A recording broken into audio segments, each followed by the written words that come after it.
Welcome to the Stephen Mansfield Podcast.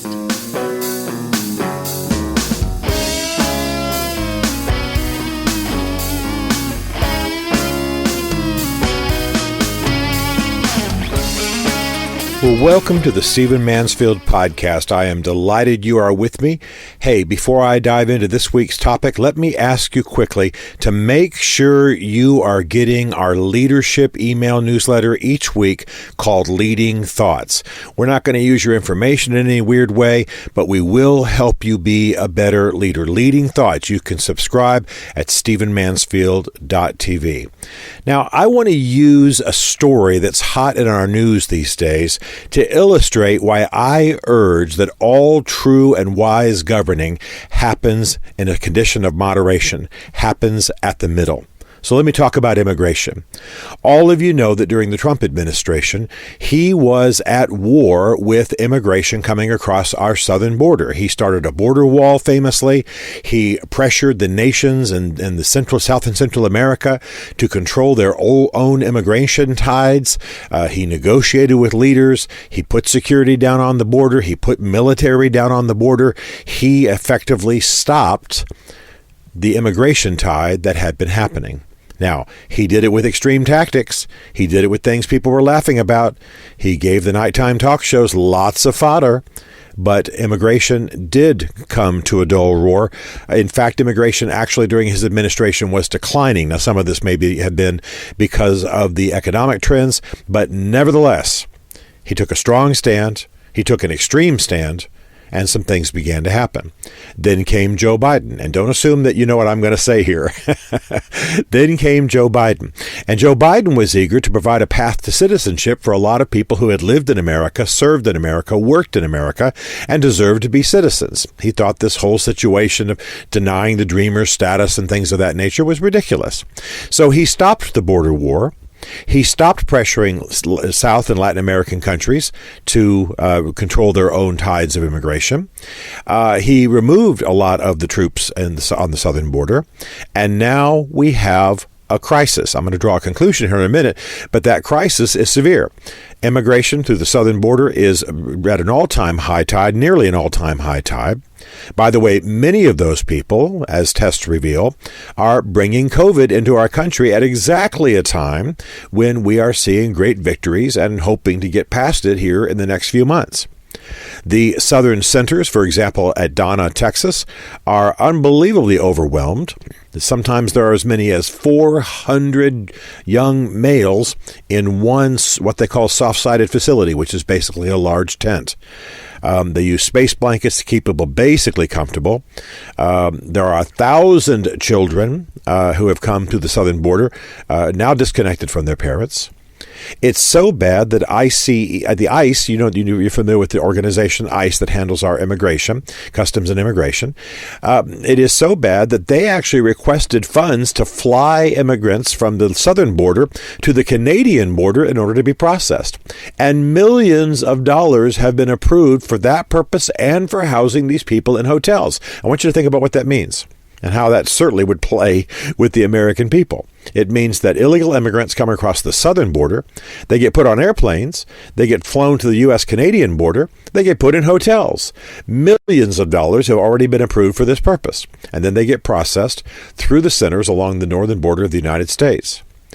I mean, it is insane. Now, what's my point? You can't tell yet from what I've said whether I am pro-Biden or pro-Trump.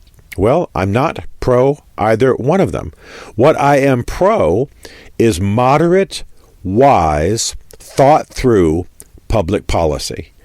And you see the failure of the presence of that kind of public policy now is causing real harm to our nation. There's no question that Donald Trump should not have been as extreme as he was. The border wall was discouraged by almost every official in the country. It's not going to be complete. Even the completed portions did not really stop immigrants. And so we've got a rather odd monument to bad public policy on our southern border. It's probably going to be completely taken apart. Another black eye for America, another extreme example of how our politics pendulum swing from administration to administration. However, Donald Trump did a good thing in negotiating with southern countries on the south of our border, and saying, hey, you're responsible. If there's a caravan that goes all the way through from the southern point to the northern port of Mexico and builds up problems on our border, that's on you, baby, and we will be showing you how we feel about that with trade and defense agreements and every kind of thing. You are responsible for the caravans, for the immigration that works through your country. Colombia, you are. Mexico, you are. Central American countries, you are. And that worked. That bit of diplomacy worked. Make them responsible. Tie trade agreements to it. Tell them that they can't just sit there twiddling their thumbs while thousands of people, some of whom might be terrorists, so we're told, many of whom are ill, some of whom may be using other people's children. These are the things that we hear. I'm no expert. I don't know for sure that those things are true. But that kind of clan, that kind of crowd is arriving on your northern border. Now let's say we're talking New Mexico. And thus is a problem in Donna, Texas.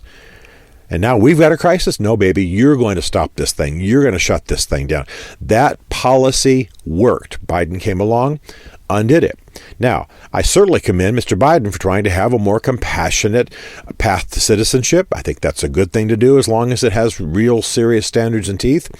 But I think he was foolish to send the signal to Latin American countries that all immigration restrictions were off. That was the signal he unwisely sent, though it's not true. And he's also, of course, foolish to create a rush into the United States under the understanding that everybody who's in the United States, when any kind of Biden path to citizenship is launched, anybody who's in the country illegally will automatically be benefited by this new policy. So, of course, people are going to come. Of course, they're going to essentially, and I mean this metaphorically, throw their children over the border. Of course, they're going to try to jam into the country. And here they come, costing us, I think it's fair to say it's been at least $1 billion, if not several billion already in dollars.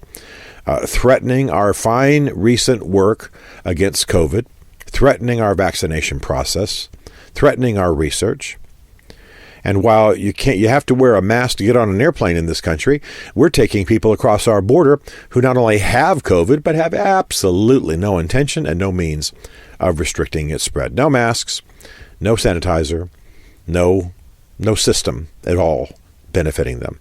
Now, don't I sound like a bigot? Don't I sound like a guy who doesn't have Hispanics in his family? Don't I sound like a real hardcore one step from the Klan kind of guy?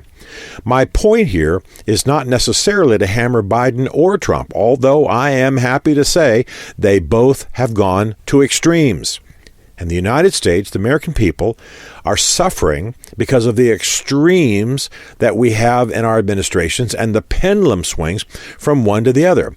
One administration, we're building a border wall for billions, and we're making the Latin American countries handle their own immigration problem, not bring it to our border. Okay, some of that's smart, some of it's not smart. Mr. Biden, trying to handle a problem everybody knows we're going to find a way for the illegal immigrants we're all kind of married to in our country to find a path to citizenship. Fine with us, not going to hurt us. In fact, Hispanic immigration, Hispanic birth rates actually help us in this country. The work Hispanics do actually help us in this country. So am I in favor of open borders? Of course not. Am I in favor of a path to citizenship for those who do the studies, show mastery of the knowledge, show character, don't have the criminal records, etc., etc., etc.? Absolutely. What I've just described is where moderation meets wisdom. In the middle. Not just because it's positionally the middle, but because it's where governing is done. It's where wise policy emerge from. It's where negotiation leads us. So once again in our country, our health is being challenged. We're spending billions. Our safety is being challenged. We don't know who these people are coming across the border. We should.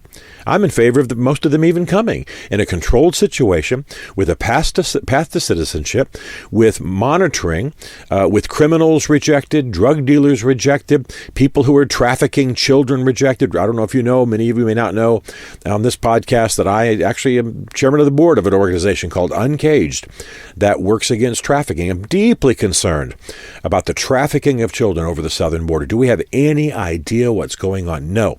We house them. We give them some food. We give them a space blanket. We take pictures for the press. And when it gets overwhelming, we start trying to fly them to hotels on our northern border. Unwise, unthought through, expensive, and dangerous in an age of COVID. Does this make me anti-Hispanic, anti-Latin American? No. It makes me in favor of balanced foreign policy, balanced public policy. It makes me in favor of avoiding the pendulum swings. It makes me in favor of wise heads being statesmen and stateswomen, thinking through policies that work, defying the symbolism, defying the need just to have some banner over their politics, some banner over their platform that doesn't make any sense. There are people who know what they're doing. There are people who know how to handle this. Moderation will get it done. Wisdom will get it done. Compassion will get it done. This is ridiculous. And yeah, I'm not an alarmist in this podcast, but your health, your finances, and even the criminal activity in your area is threatened by the fact that we do not know who we're letting in the country, but that we definitely should be letting some folks in the country. No question about it. The Trump-era immigration restrictions caused chaos unnecessarily, but there was some wisdom in it, at least to the extent that he said we ought to know who the heck we're letting in the country, and we ought to hold surrounding countries responsible for it. Got it. With it. So now what do we do? What we're going to continue to do is to have great big pendulum swings with press conferences and people screaming for even more extreme measures. And that never gets the job done. In the middle of the road are not yellow lines. The middle of the road is what defines going in the directions we need to go. And so we need to move away from the extremes that are taxing this country's funds, that are endangering our health, that are making us look like fools in the world. And I've heard experts say on television of late, not personally, but on television, yeah, terrorists are getting in. Yeah, children are being trafficked. Yes, we're letting criminals in. And because of a broad sweep path to citizenship, we're just about likely to make them American citizens. So we want good, hardworking people who want to rise in our country coming from Latin America. Absolutely. But the way we get those is by filtering out the others who have criminal pasts, who are trafficking children, who are running drugs, who are running from the law, who are potentially terrorists. Come on, we can do this. We're wise enough to do this because this is what it's going to take to have a sane country rather than a reactionary country. Stephen Mansfield is a New York Times best-selling author, a popular speaker, and a frequent faith and culture commentator on Fox and CNN. His groundbreaking books on faith and society include The Faith of George W. Bush, The Search for God in Guinness, Mansfield's Book of Manly Men, and Lincoln's Battle with God. Learn more at stephenmansfield.tv.